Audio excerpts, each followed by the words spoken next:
Hey guys, it's Thunder here, and welcome to episode number 6 of Rivals. And in today's episode, we're actually not doing a Gran Turismo or Forza Motorsport game. We're actually here in Tokyo Xtreme Racer 3 with a completed save here. Because this challenge, as per requested by 04567, 12, or just 04567, or just 0, whatever you prefer. Wants me to do a TXR challenge because, well, I kind of expected Zero would want me to do something like this. Not that it's a bad thing, though. But anyways, in this challenge, we're going to be taking a look at two special cars that are within this game. Two highly tuned cars, and also, to be honest, very expensive cars. Car number 1 is the Matchless Crowd Racing Nissan Skyline GTR 34, or the MCR R34 for short. And the other car is the West Corvette C4. Now, you can see right on the prices there, these cars are very expensive. The West Corvette costing $795,800 CP versus $914,800 CP for the GTR. So you may be thinking, okay, well, maybe the Corvette would be the better price for performance. And you can argue that because it's of how cheaper it is. But no, it is also less powerful for a rear-wheel drive car at just 600 PS, 61 kgm or whatever, versus a car that's four-wheel drive has 677 horsepower or PS, and 67.6 kgm of whatnot out of a four-wheel drive turbo versus a rear-wheel drive naturally aspirated car. But the one thing it doesn't show is the weight of the car. Now, to get, I guess, closest comparison, both the standard variants of the cars do exist in the game. So for the Skyline, we could look at 1,560 kilograms as a rough estimate for the MCR GTR. They're probably lighter than that, but this is the closest we're going to be able to get for something along the lines of this. And then for the C4, it comes to 1,520 kilograms. So the Corvette is probably the lighter vehicle, and my lightweight will probably be something, but the Skyline does have a little bit more power. Again, though, these cars are really, really expensive, and honestly, when it comes down to it, I'd say just based on the price, you're probably a little bit better off if money's more important to you, to go for the West Corvette, because it's just that little bit cheaper. So, the first point in today's episode for price for performance goes to the West Corvette. But there's more tests we have to do here. Because the MCR 34 is currently a point down, I'm already in it. Now, one of the things you can't do with these cars is tune it up, so this is pretty much how they are going to be. We're going to be doing a test run, and what we'll be doing is we're going to give ourselves, of course, a 0 to 400 meter time run, because quarter mile in a way. So we're going to see how the R34 fares.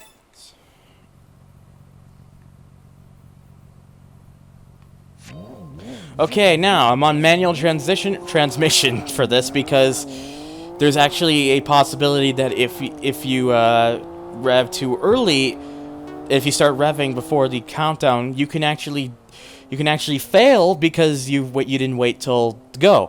So we got a lap time of 9.414 for the MCR GTR, so that is the time that the West Corvette is going to have to beat.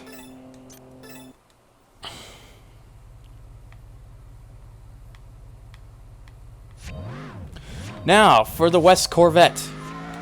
I don't have a very good feeling about this car because this car, is rear-wheel drive, so wheel spin, and yep, already by the looks of things, it's fallen back. And only a 10.144 for the West Corvette. So, I think the answer is pretty clear here that the fastest car in the 0 to 400 meter is the MCR GTR, which ties it up at 1 point apiece. Now, on to the next test, and we'll be starting with the West Corvette as it lost this one. Now, this may be a bit of slight technical or cheating or whatnot, but because the best place to test for top speed is so long and you guys will be waiting a while, and because now that we're getting to the fastest part of the Wangan Highway here, I'm going to just look for a top speed here, and the car gets up to speed relatively well.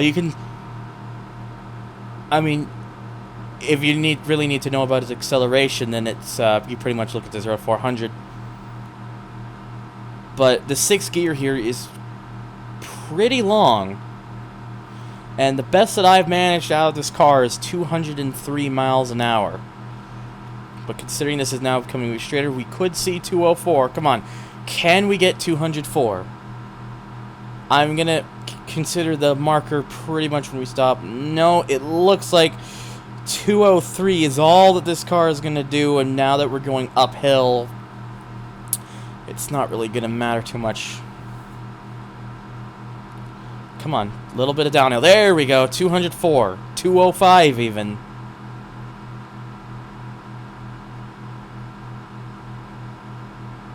So there we go, having that little bit of downhill helped get the car up to about 205, so.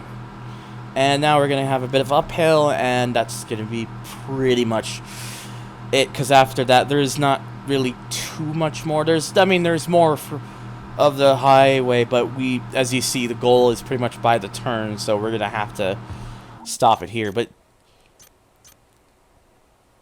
there we go, 205 miles an hour for the West Corvette. Now, let's see how the MCR GTR will fare. Well, I don't think it takes much to show that the MCR GTR is already going faster than the West Corvette, which means it will just, well, I would say put it on the screen, but let's actually see what we can achieve top-end wise from this car. This car just has a better, the fact that the car is 4-wheel drive means it can kind of carry the power a little better, and the extra power and torque definitely shows in sign. Although the 6th gear is definitely not as long, but I think in the case of the MCR GTR here, that actually kind of helps the car. It allows it to, in waves, reach better top speeds. I saw 214 miles an hour. We're kind of coasting at 214 now.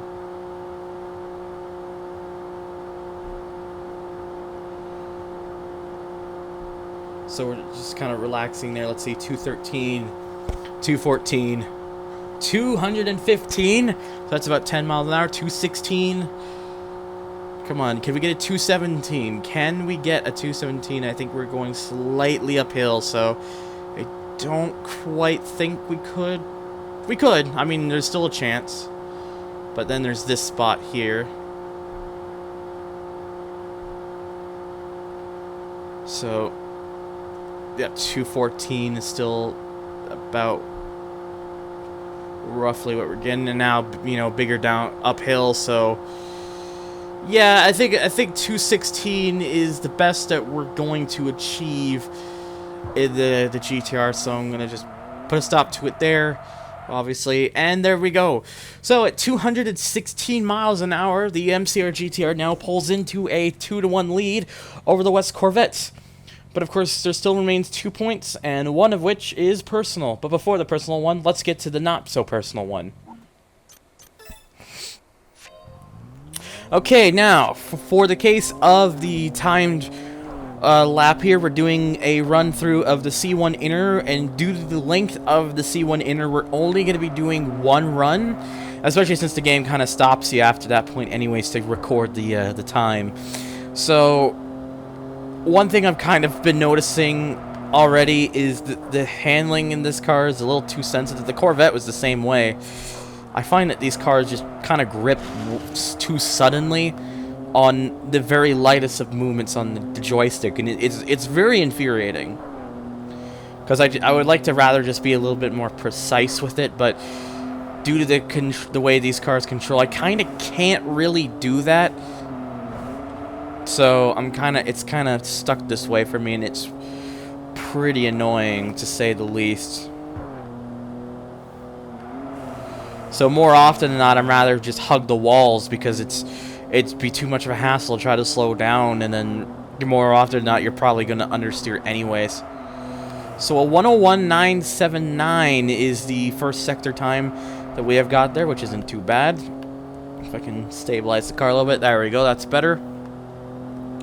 At least here we get a little bit more of a straightaway, so we can kind of get some speed. It may have cut a little too early. And again, there's another issue. Sometimes you may hit the wall and the car may start to suddenly kind of weave out of control slightly and all that kind of stuff. This car is certainly not easy to pick up and use. You gotta know exactly what you're kind of doing. I think, ironically, this is one of the ways to unlock the car. TXR3's Wanderer system is pretty damn interesting. I think to get MCR to appear, you have to beat like a certain time around here. With this car, oh god, that was a mistake, but that's fine. I'm struggling enough with it is to kind of keep this thing from going straight anyway, so I'm not gonna let that worry me. Especially since we are gonna get to some more speedier section anyways again, so. And bit of jump. And I guess no anti-lock brakes, so. Again, I know this run isn't exactly too fantastic, but I'm not gonna lie, I haven't played this game in quite some time, so that could also, oh god, that could also have like something to do with it. And now I may have a couple people maybe asking, isn't there a free roam option in this game? Why didn't you do that for the top speed run? The main reason is simply because there's traffic that I can't seem to get rid of, so there you go. There's your answer. Kind of slow down a little bit for there, because that was a little bit of the sharper one. Alright, and bang, 51.499, that's alright. So, yeah, I'm just gonna bonk that a little bit, that's okay. Just trying to keep this under control is annoying to begin with, so. You think a four-wheel drive car like a modified Skyline would at least kind of be easy to pick up, but no, these things just the slightest movements and they kind of go too much into a direction. It's really infuriating. So, yeah. Anyways, let's just get to the finish here. We're not too far away now. We do just have a little bit more to go. And then by this point, the car should be stabled up enough to get to the end.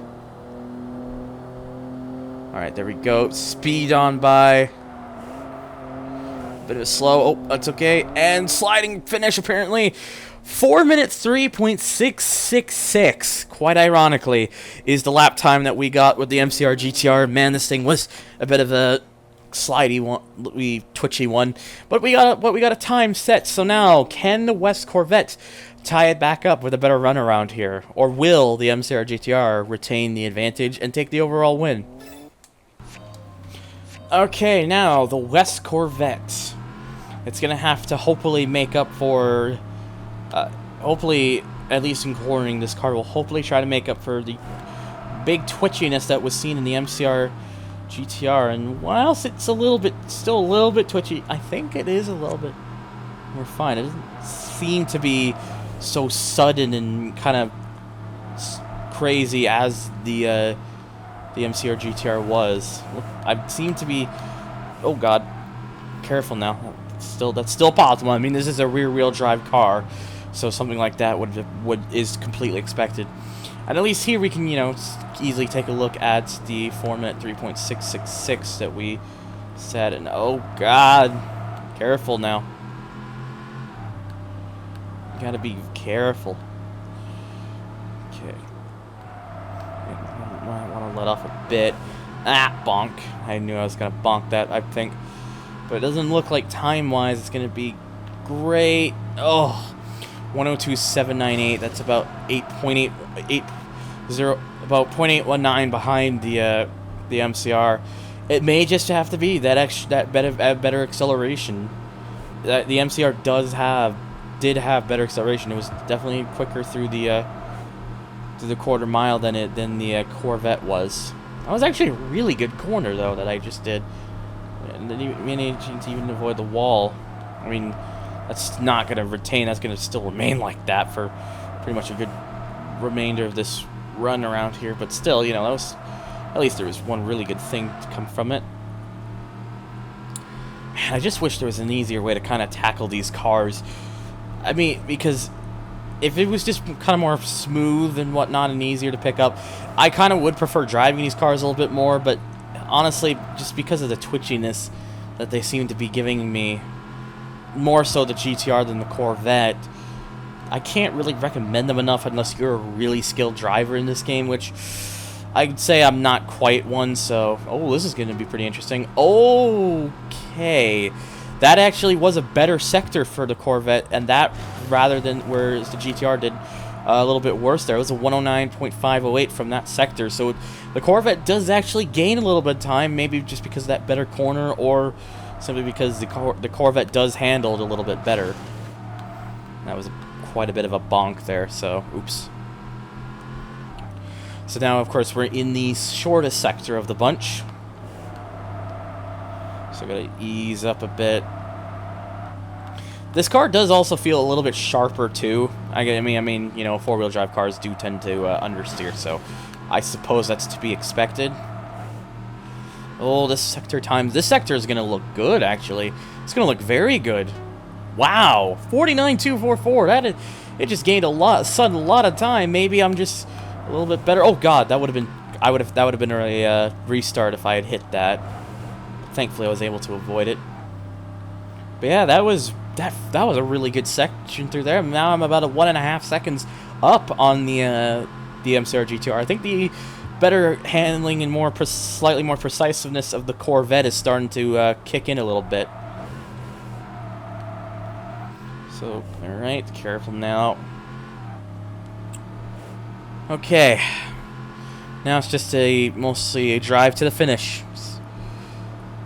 We'll see if the Corvette is able to keep that sudden last sector blowout, or if the MCR GTR will start to rile itself back in. Oh God, trying to keep this thing under controls. Okay, this is gonna be... Oh boy, this is gonna be interesting. Not as good of a sector. Oh no! Oh! Oh! Wow! Look at that! 403.662! 4 thousandths of a second better than the MCR GTR.